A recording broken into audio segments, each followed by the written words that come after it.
All right. Good evening, everyone.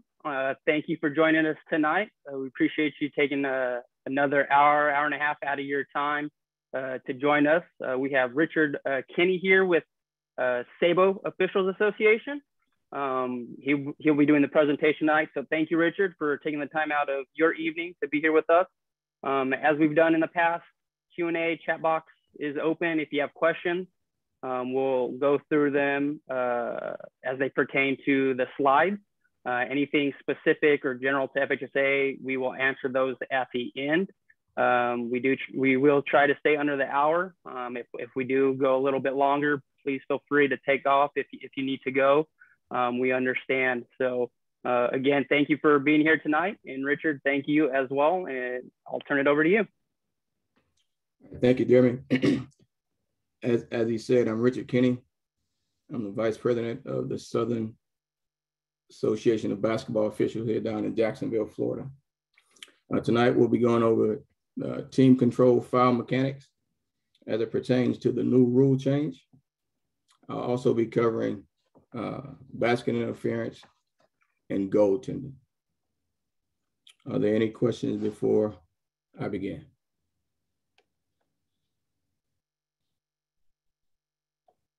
No, sir, you're good to go. So here we go.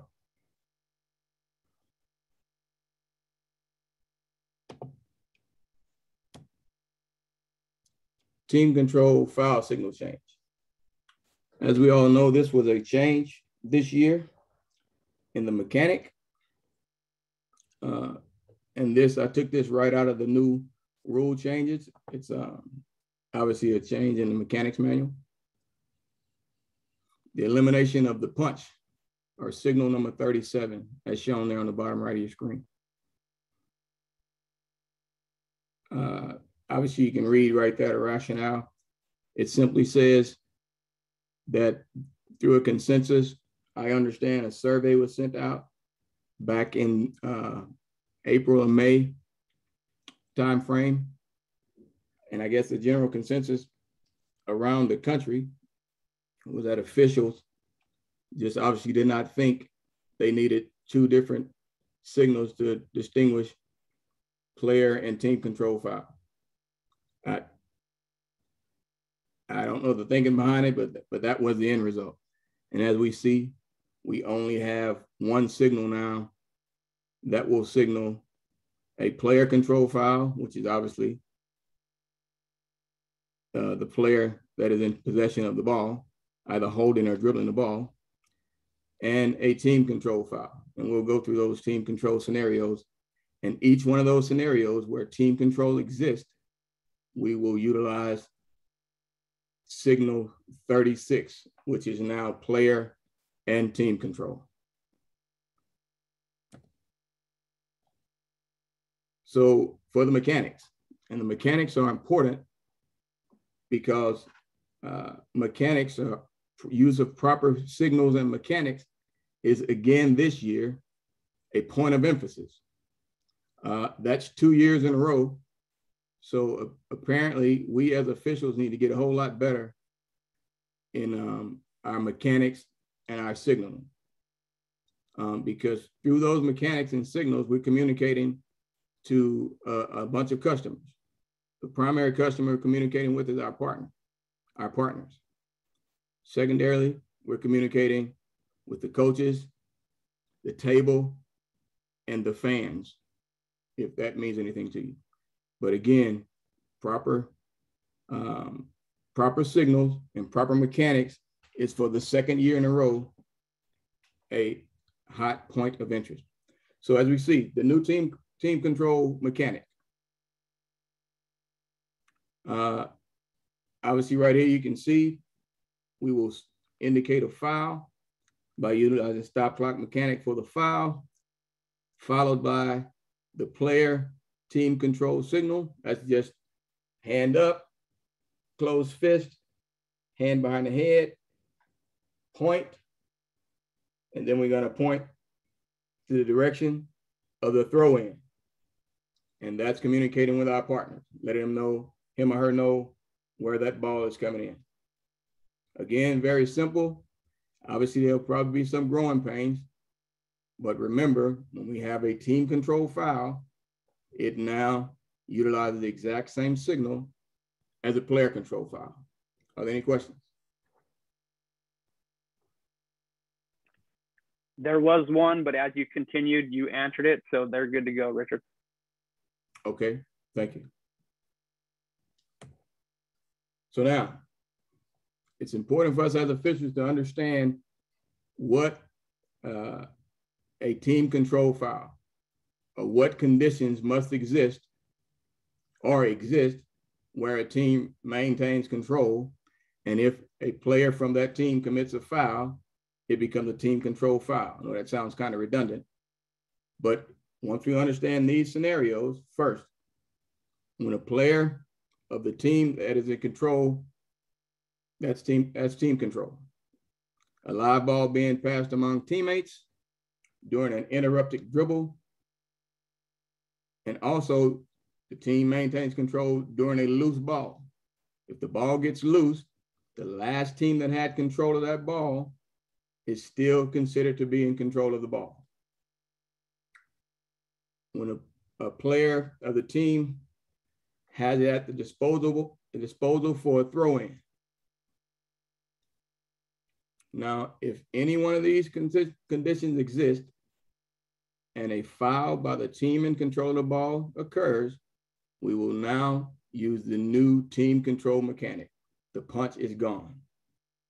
Again, stop clock for a foul, hand behind the head indicating a team control foul as well as player control.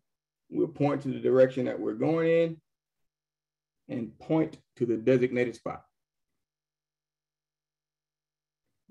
And as officials, obviously, we understand that team control continues until the ball is in flight for a try or a tap for a goal, until the opponent or the defense secures control or the ball becomes dead.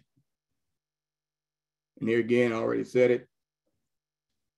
The ball remains live during a loose ball, and when the ball is loose, knocked away from the opponent, rolling around on the floor, the last team that had control is still considered to be in control of that ball. And if a foul occurs by the team that had control last, that is now a team control foul. It's important for us to understand that. I think we have a couple questions. Let me see. It's about the PowerPoint from Monday and when this one will be available. So I'll answer it in the chat. Oh, okay. Are there any other questions?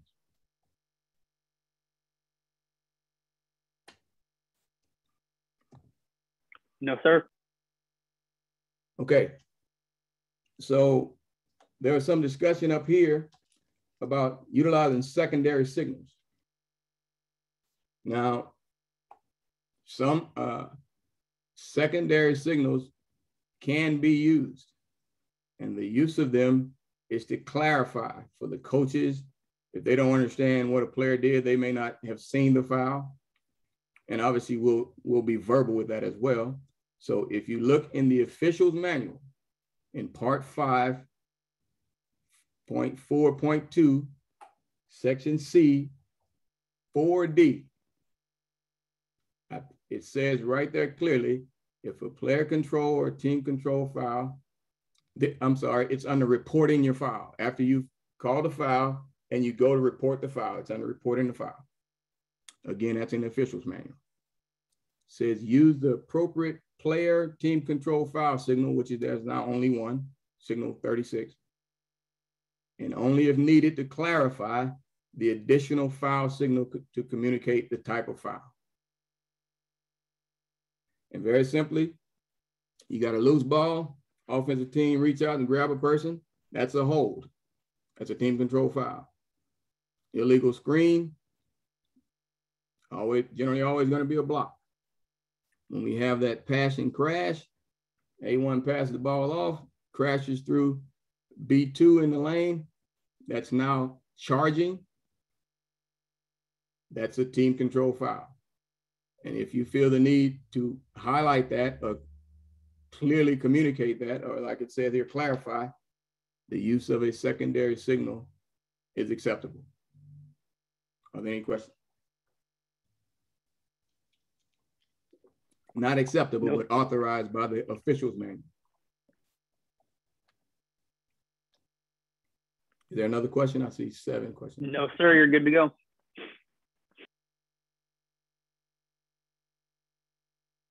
If there are no more questions about the new team control mechanic, pretty cut and dry.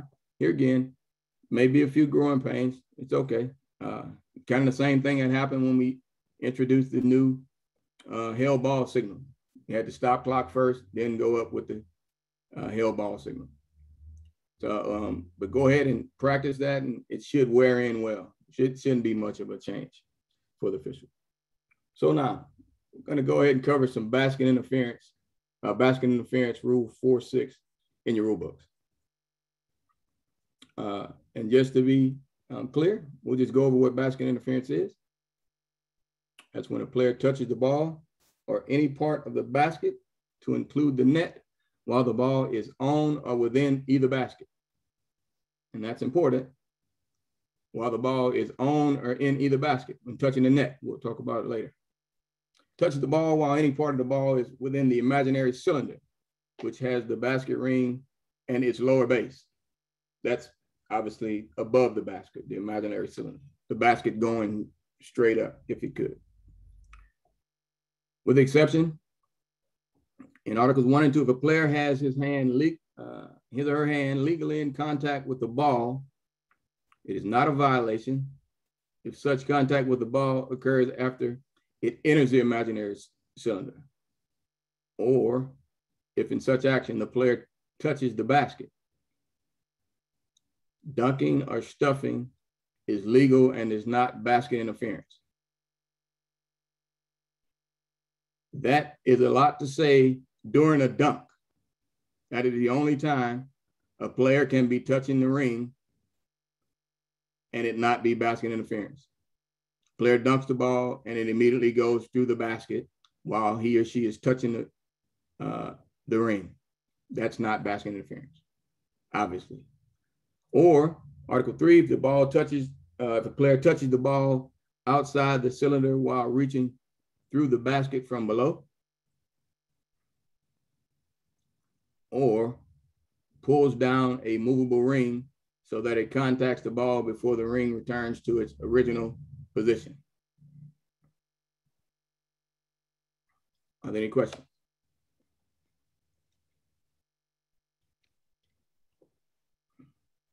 No question. So those are the elements that must exist in order for basket interference to occur. So here, got a few diagrams for you. We look at this play, and it's pretty obvious. While the ball's on the ring, if team B touches that ball, that's going to be a basket interference violation. The basket does not count, but team B will be awarded 2 points.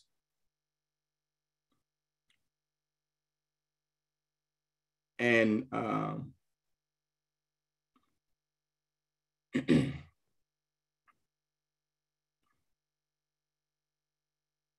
any question? I see a Q&A up there.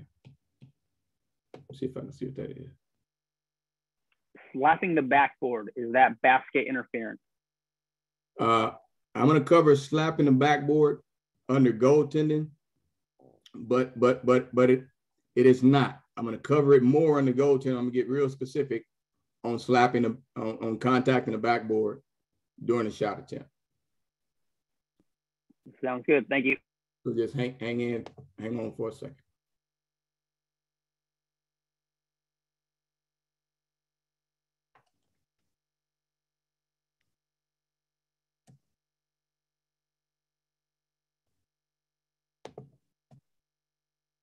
It's important to point out that either team obviously can interfere with the basket.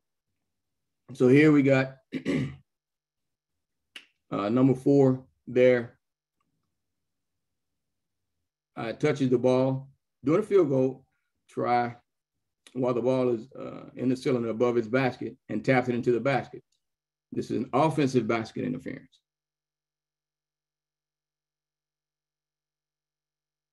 Violation, team B will be awarded the ball throw in at the spot nearest the violation.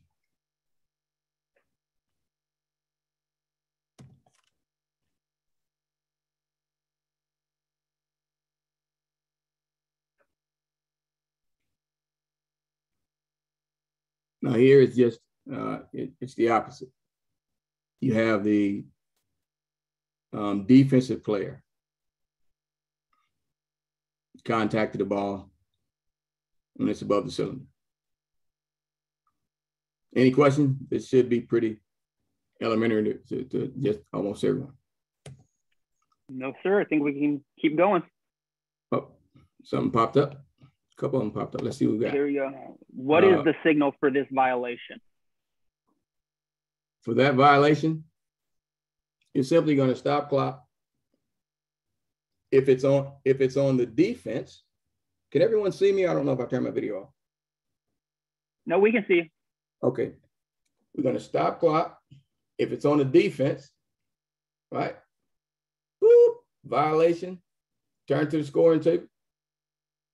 And we say, count to 2 points. If it's basket interference on the defense, count to 2 points. Now we'll give the ball to B for a throw in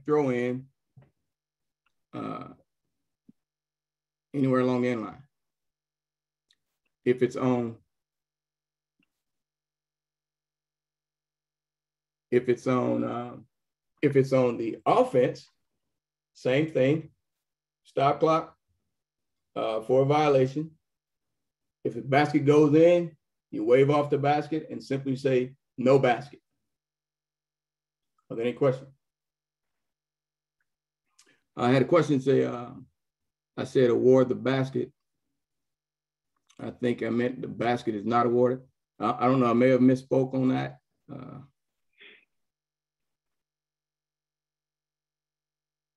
Hopefully I didn't misspeak on something. If I did, I apologize. But I think I just covered those two scenarios. If the defense. I think you just clarified it there. Yeah, if the defense, okay, thanks. They have the whole baseline for the throw-in after that? After a violation? Yes, sir. Like team A gets it, you award the points. Team B would have the whole baseline. After basket interference, that is correct. All right.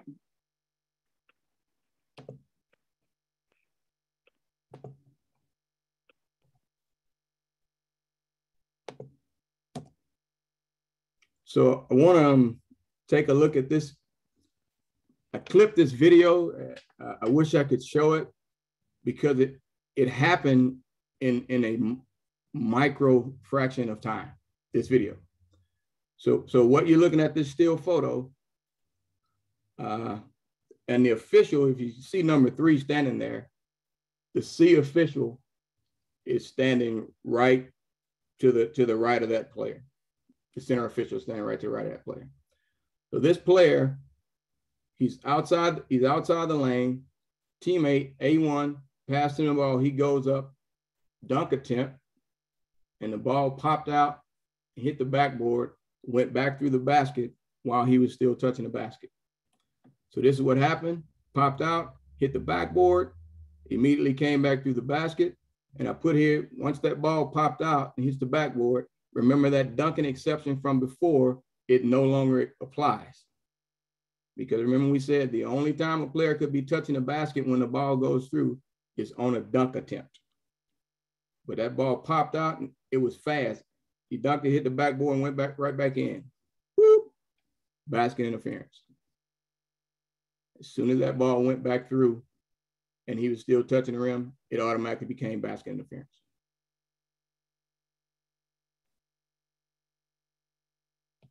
Was there another question? I think there was another question. It popped up. Mr. Shines was asking, it's not the nearest to the violation.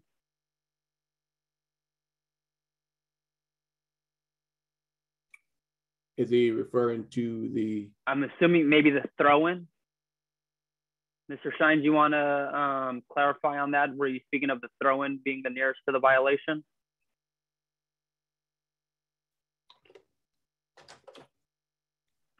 Yeah, so the throw-in, would it be nearest to the violation?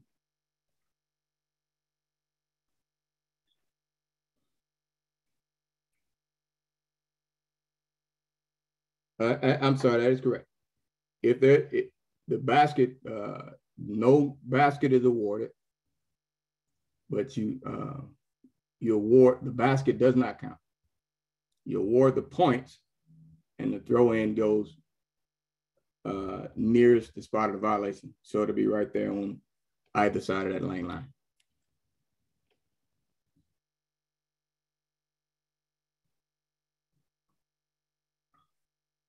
I see a question say, what if it did not hit the backboard but went in? I'm assuming you're referring to that dunk attempt. Al Smith, are you referring to the dunk attempt? He should be able to hear you. Al, were you referring to the dunk attempt?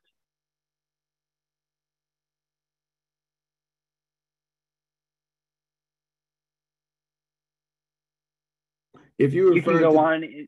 If you're referring to the dunk attempt, it would still be basket interference. Because remember, a player can't be touching the ring when the ball enters the basket. The only exception is during a dunk attempt. And since that ball popped out of the basket, it's no longer a dunk attempt. And when the ball hit the backboard, or if it went straight up and came straight back down, while he is still touching the rim, he or she is still touching the rim, that's basket interference.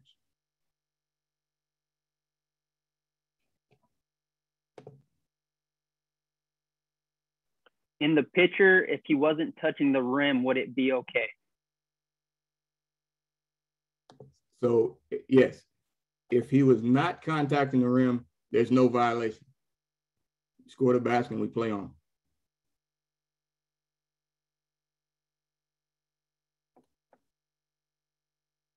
Did that answer your question? Yes, sir.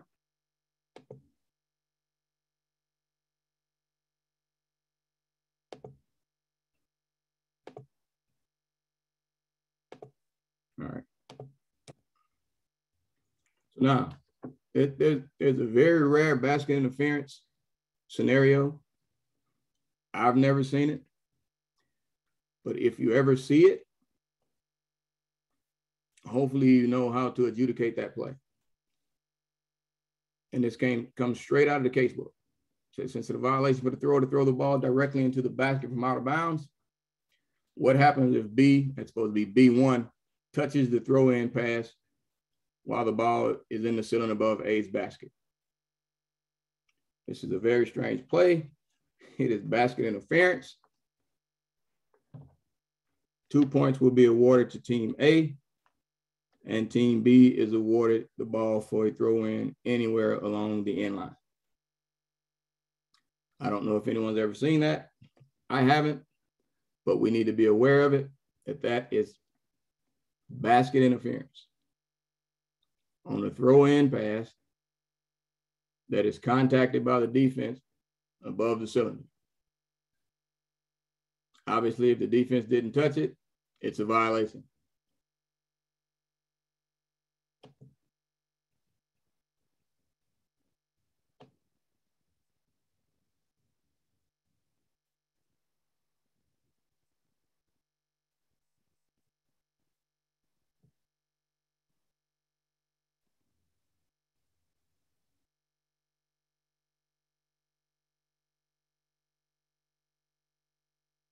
To answer your question, let me see who that is. Michael. No, it's they can't run the inline.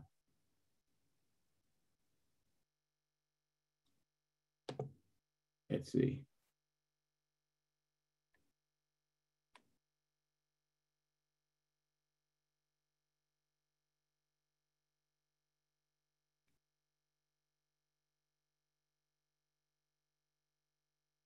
Is the opposing team allowed to run the inline after an awarded basket?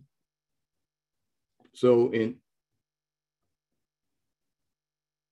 this scenario, They can't run the inline. It's a designated spot throw-in.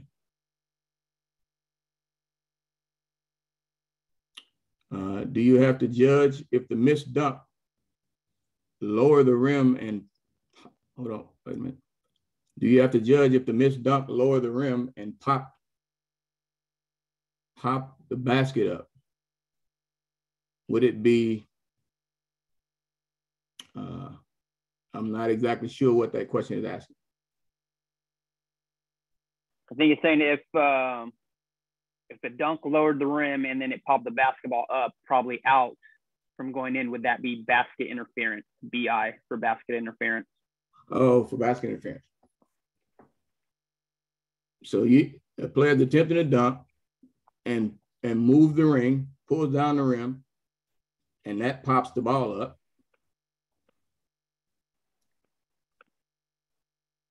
If he pops that ball up and it goes back in the ring, because the key element here is if that player's hand is still touching the ring when the ball goes through.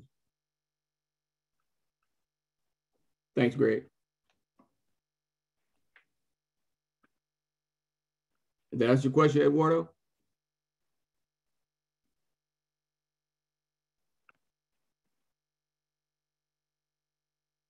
I think we're good. We can move on. Okay.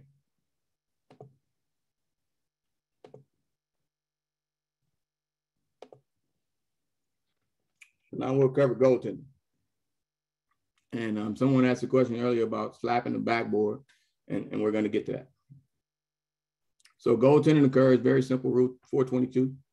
Goaltending occurs when a player touches the ball during a field goal, try, or tap while the ball is in its downward flight, entirely above the ring or basket, and has the possibility of entering the basket in flight, and is not touching the basket cylinder, or a player touches the ball outside of the cylinder during a free throw attempt.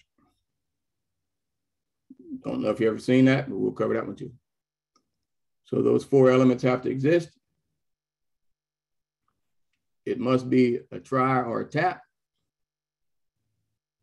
It must be on its downward flight. It must be above the ring. And it must have a possibility of entering the basket in flight. And obviously that's going to be a judgment call. Has to have a possibility of entering the basket. So you have a question?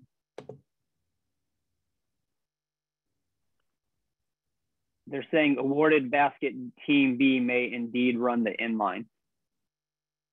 So it seems maybe we can, after this, yeah, we can look it up. Get some clarification and then email out the clarification for that. We'll clarify it because after basket interference, that should be a designated spot throwing. But we'll clarify it. Our goaltending, we see this very simple. That's the clearest form of a goaltend. All four elements exist. It's a try. The ball is in its downward flight. It's above the basket, and it has an opportunity to go in. So that's a simple example of a goaltend. A question? It was asking what the signal was for it. For a goaltend or basket interference, I'm guessing.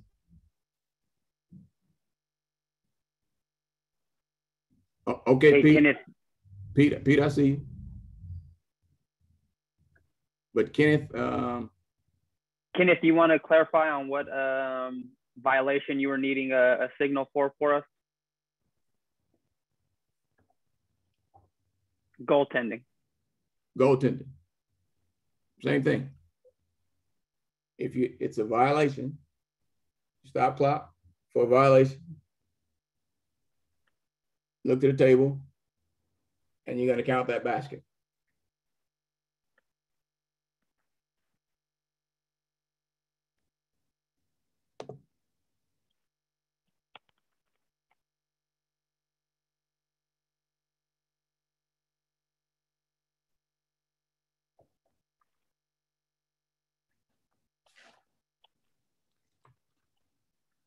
Answer question?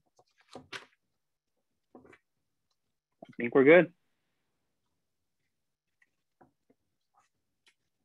Get these off.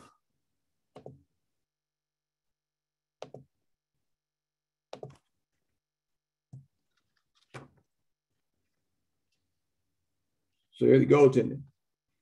So if we see this play,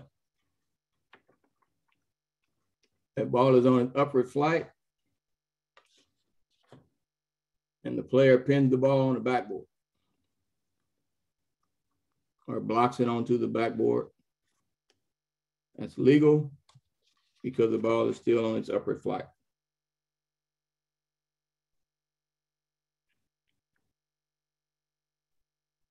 Any questions about that?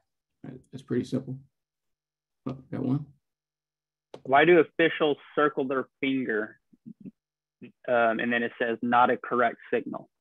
I don't know the answer to that, Kenneth, which is probably why proper signals and mechanics is a point of emphasis again this year. I don't do that. That signal 16 is correct, which simply, like I said, you turn to the table and tell them, count the basket, score the basket, and we resume play.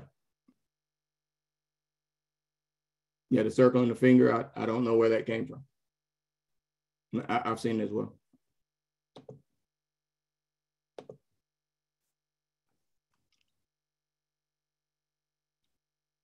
So here's goaltending rule, the exception to the goaltend. And many of us have seen this. Hold on, I had a couple questions pop before I go into this. One says too much NBA and the other one says college. As probably for reasons is why they circle their finger. Oh, could be.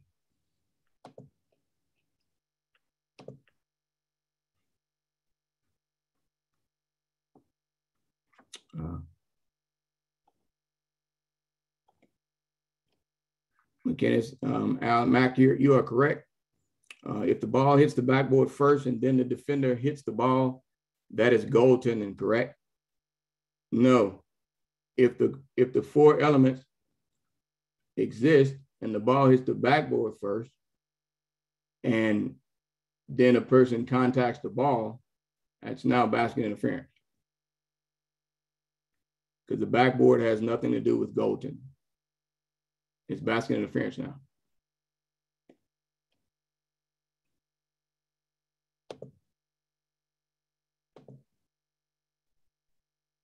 Finger not a mechanic. Oh, people still talking about the finger circling.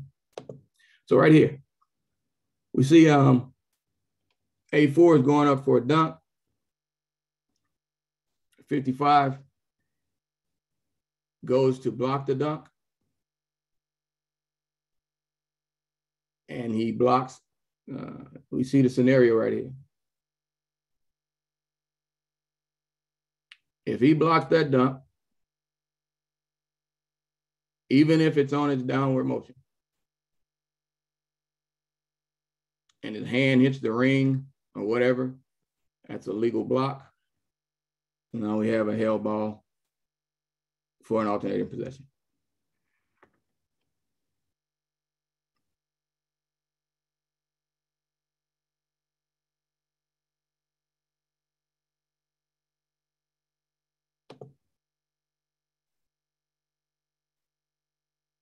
So now, in the definition, it said, or blocked during a free throw. So if goaltending occurs during a free throw, it is a technical foul. It's automatic. I haven't seen it other than on the video clip. I saw it. But if goaltending occurs during a free throw, it's a technical foul.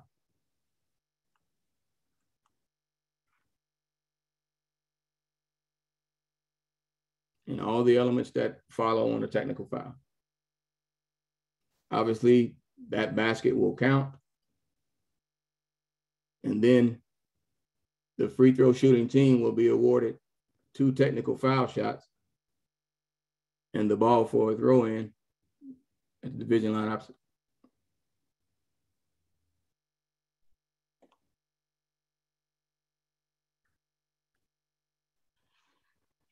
But that's a very rare goaltending scenario. But we need to be aware of it.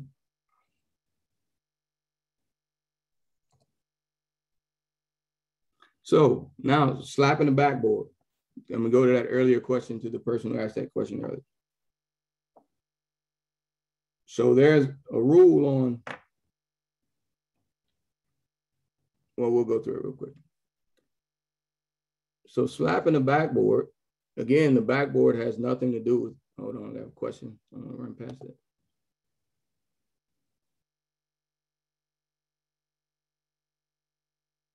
He's asking if you can explain again what happens if the ball hits the backboard first, then a defensive player touches the ball.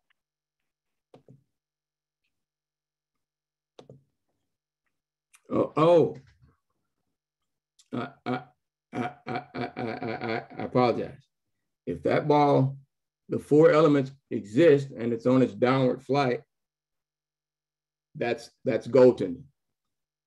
If the ball contacts the backboard and it's still going up and someone blocks it, that's legal. That's nothing. That cleared it up for you, Mo? Yes, good to go. Okay. Cedric Hernandez. If team A passes the ball from out of bounds and team A blocks it over the ring, is it goaltending? No, it's not. Remember, in order for goaltending, the first element, it must be a try or a tap. If they pass the ball and team A and B blocked it and it went over the basket, they simply just deflected that pass. Does that answer your question, Cedric? I hope that answered your question. But remember, for goaltending to exist, it has to be a try or a tap first. It can't be a pass. That's the first element that has to exist. I think we can continue. Thank you. So here again, slapping the backboard. And people are, a lot of opinions on this one, but the rules govern what needs to take place on these plays. So if a player goes up and attempts to block a layup, in your opinion as the official, that's a legitimate block attempt, and he slaps that backboard, that's nothing. The rules don't have anything for someone slapping the backboard attempting a block shot. Now, when you go into Rule 10, it talks about a technical foul, and this rule is designated for someone who strikes the backboard, one, so forcefully where it can't be ignored, where it's not a block attempt, to draw attention to themselves or to show disgust. Now, you can issue a technical foul to that person, but not for a legitimate block attempt.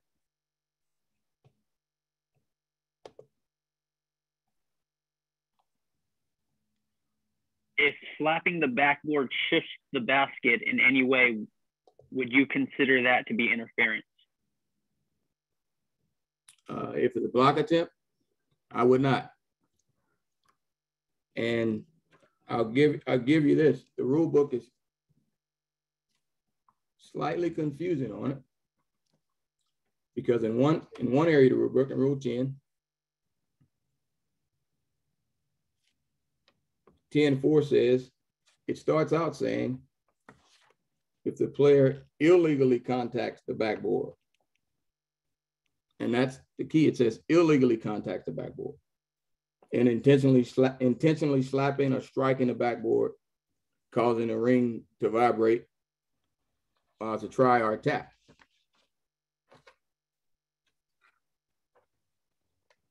but illegally. So you think that, remember that rule is talking about someone illegally contacting the backboard. But then we go to the casebook, and the casebook tells us this.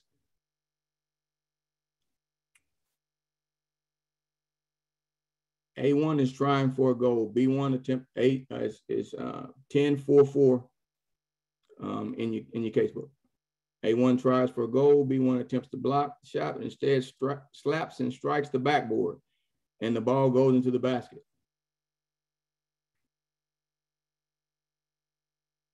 Or B1 vibrates the ring as a result of pulling the net, and the ball does not enter the basket. So the distinction that the casebook made, slapping the backboard is not a violation. In that scenario, the ball went in. But it's saying slapping the backboard is not a violation. It's a violation if the player's hand contacts the net, preventing the ball to enter. That's a technical foul.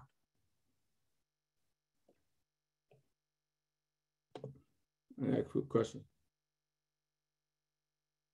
Let me go to these questions real quick. The other one, what if an offensive player slaps the backboard during a layup attempt?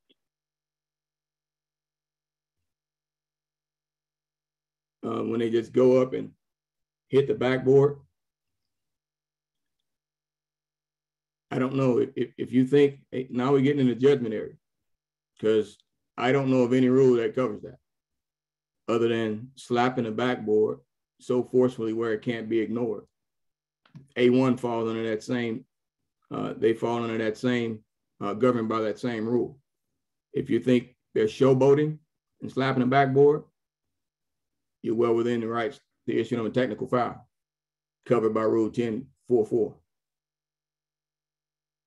because they trying to draw attention to themselves. But here again, I think that's a judgment.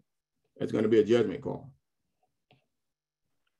And then the last one, throw in by A, ball over A's basket cylinder. B slaps ball away. B slaps ball away while ball over basket. You have nothing. I thought this was basket interference. No, I actually covered that, and that's basket interference. That's that one weird rule. Because if the ball goes in the basket, it's a violation on the throw-in. But if B contacts the ball while it's over the cylinder, it's basket interference.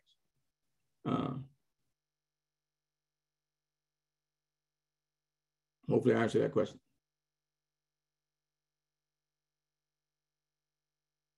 I see another question by John Decker. Said A1 attempts a layup while the ball has not entered the basket, slaps the backboard. Does the basket count if it goes in? I think that's the same question that someone asked earlier. It may have been you, John, that he's going up for a layup, and while he's going for a layup, slaps that backboard and it goes in. In your opinion, if you think that player is showboating, now Rule 10-4-4 gives you the authority to issue that person a technical foul. But if he just incidentally hand goes up and hits the backboard during the layup, we play on.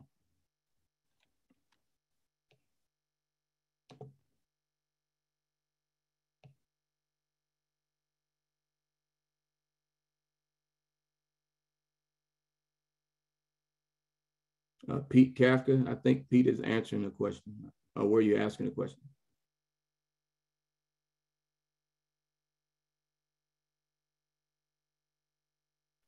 He was stating two choices if the backboard is slapped: no call or player technical foul. No goaltending or BI may be called. NCAA has different rules. That is correct. Yeah, when I in high school, it's either slapping the backboard. I don't know about goaltending, but it's technical foul if you can't ignore it.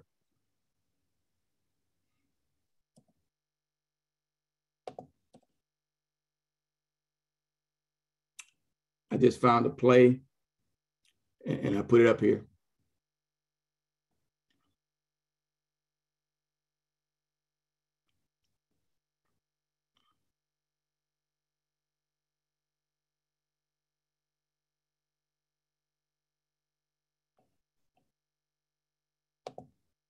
question.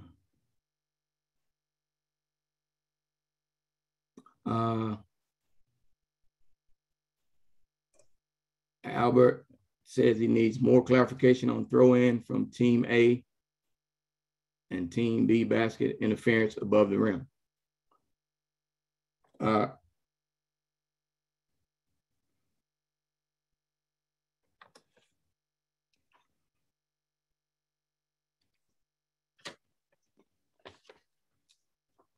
Albert, I'm going to read it to you straight out of the casebook. It said, since it is a violation for thrower A1 to throw the ball directly into the basket from out of bounds, on the throw-in rather, what happens if B1 touches the throw-in pass while the ball is in the cylinder above A's basket? The ruling, B1 is charged with basket interference and 2 points are awarded. Did that clear it up for you?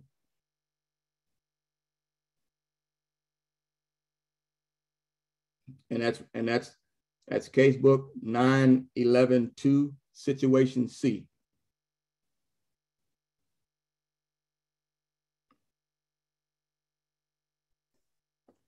All right, good to go. So if you read this play that I found, it further highlights the fact that slapping the backboard is not a violation. Slapping the backboard in and of itself is not a violation. However, when you go to 10-4 in the technical foul section, if it's so forceful you can't ignore it, or the players drawing attention to themselves or showing disgust, in your opinion, if A1 is showboating, you can issue a technical foul. I got a couple questions.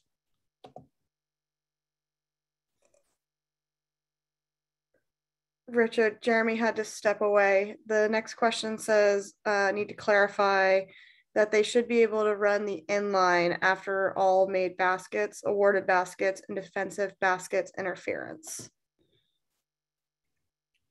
And yes, we're going to get clarity on that. We're thinking we have two schools of thought. They can run the inline after an awarded basket, or after goaltending. They can run the inline. After basket interference, they cannot run the inline. They get the ball for a designated spot, throw in anywhere along the inline. But we're going to absolutely give definitive clarification on that from the rule book. And the next one, it's not a question, just more of a statement, just saying that you can have defensive basket interference during a throw-in, but not goaltending. Yes. If I say goaltending, I misspoke because I just read that rule. It's basket interference out of 911. They're charged with basket interference only on that throw-in, and that's really weird. I don't know if you've ever seen it, but it's basket interference.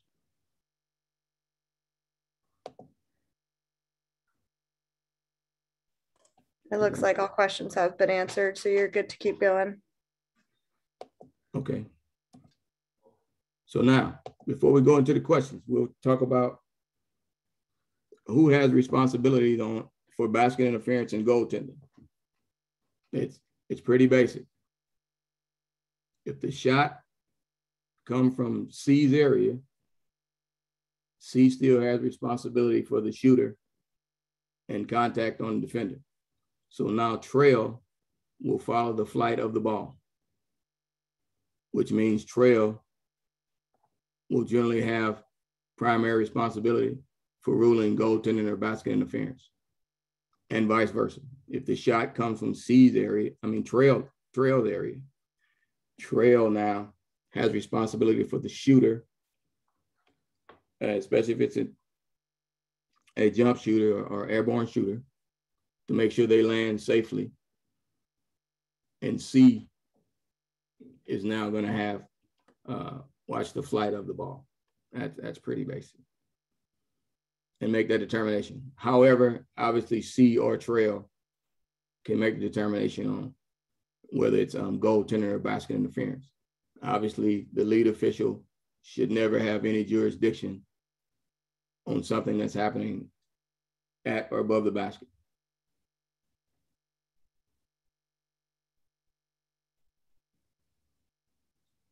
Are there any questions?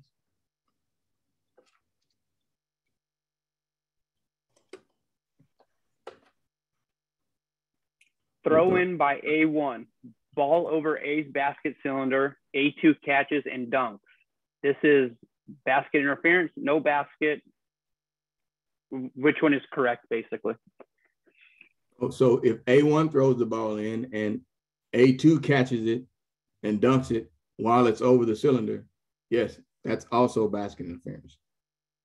I mean, that's it's a violation because the rule, the case book specifically talks about B1 hitting it. But remember, either player can commit basket interference, A or B. Either player. So yes, no basket. It's a violation. B1's ball. B's ball.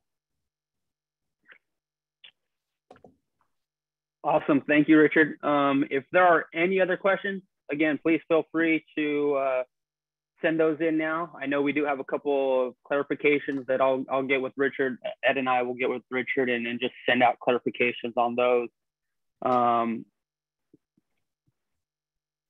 But I'll wait here for a little bit for some other questions if they come in. Again, thank you everyone for joining us tonight. Richard, thank you for taking time out to present this to our officials. I'm not seeing any other questions. I know this was a fairly quick one from Monday to tonight, so hopefully we were able to cover a lot of things on Monday and have some individuals or most of you hear from then.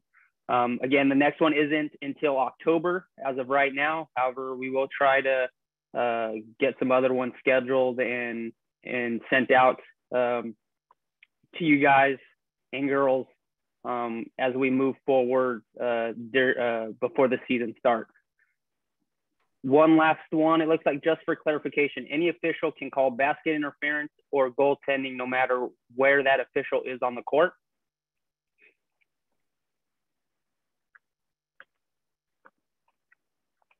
So I see that there. And I understand that because like we got to get the play right. But the officials manual, it speaks about trail and center for basket interference and goaltending violation. And that's where I was going off the officials manual.